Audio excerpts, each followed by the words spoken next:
बिलावल भुट्टो ये काम कर रहे हैं न्यूयॉर्क में बैठकर, और उन्हें कवर फायर कौन दे रहा है? राहुल गांधी भारत में बैठकर। कि राहुल गांधी के इस बयान से आखिर फायदा किसे होगा? कांग्रेस पार्टी को फायदा होगा? मुझे शक है कि उन्हें कोई भी फायदा होगा। द लाइव टीवी, सच सबसे आगे। नमस्कार, द लाइव टीवी आप देख रहे हैं, आपके साथ मैं हूं आदित्य कुमार।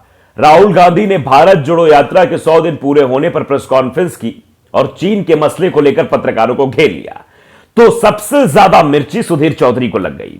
सुधीर चौधरी हाय तौबा करने लगे और अपने साहब के आदेश पर ऐसा काम करने लगे जैसा काम एक पत्रकार को तो शायद नहीं करना चाहिए। उन्होंने राहुल गांधी की तुलना पाकिस्तान के विदेश मंत्री बिलावल भुट्टो से कर दी, और कैसी कैसी बातें की हैं ये आप समझ ही नहीं सकते हैं।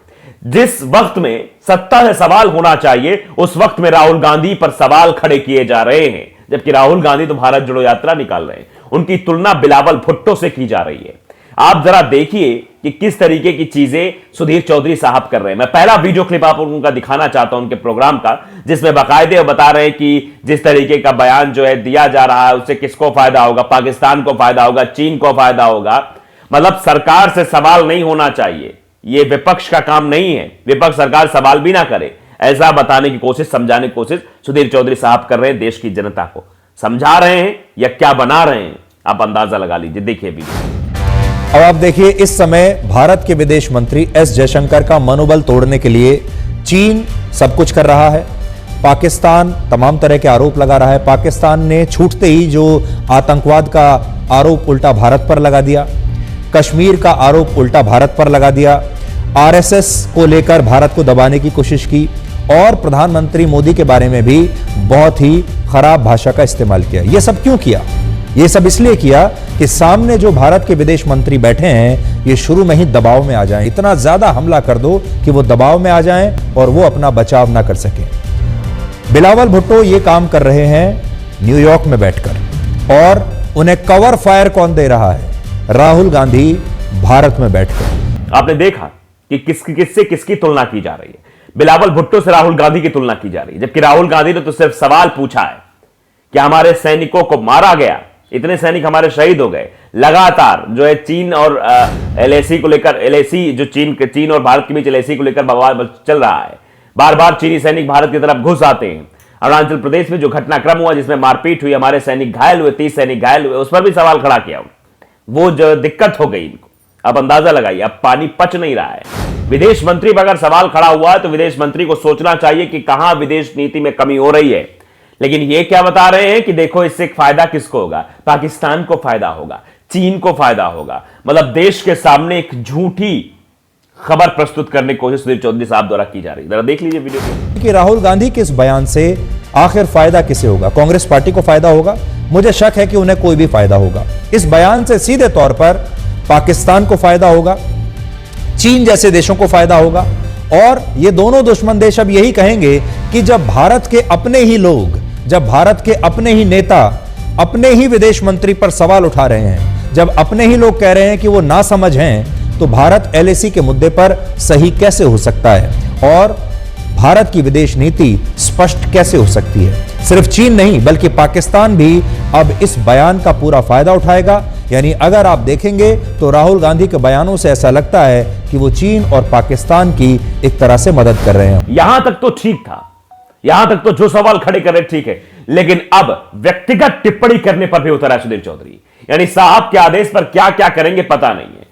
अब ये बिलावल भुट्टो और राहुल गांधी के परिवारवाद का जो है समानता बताने लगे कि परिवारवाद वहां भी है, परिवारवाद यहां भी है, ज्यादा फर्क नहीं है दोनों में। ये बात कह रहे हैं जो है सुधीर चौधरी साहब। अंदाजा लगाइए किस हद तक गिर सकते हैं पत्रकारिता करते करते। ये वही है जिन्होंने मोरबी पुल हादसे में उन लोगों को जिम्मेदार ठहरा दिया था जो लोग दिवंगत हो गए।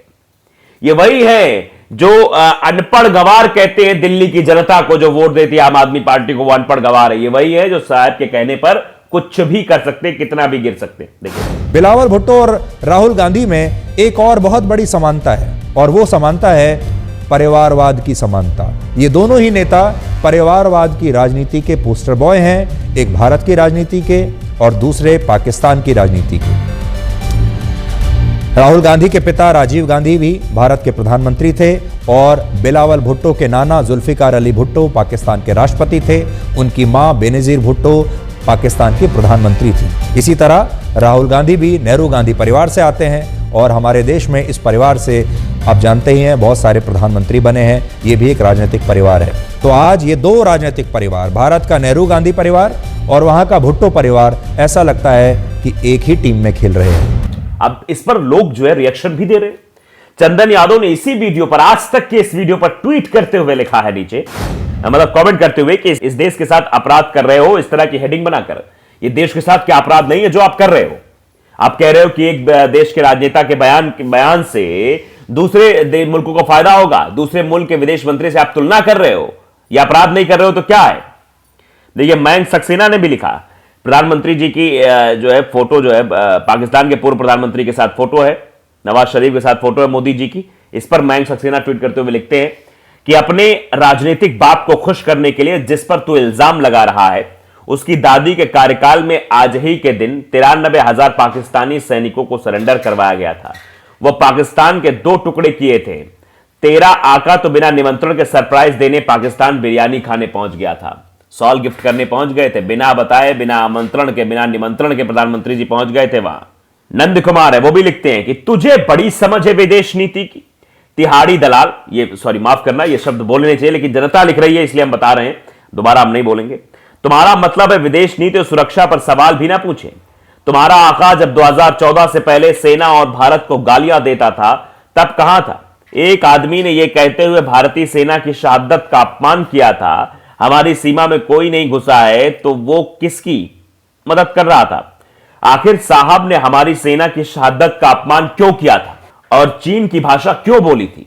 क्या रिश्ता है? कौन सी जो है सीक्रेट डील हुई है? क्योंकि चीन ने यही बोला था कि हम सीमा का उल्लंघन नहीं किए हैं, वो इस बयान का उपयोग हमारे खिलाफ कर रहा है।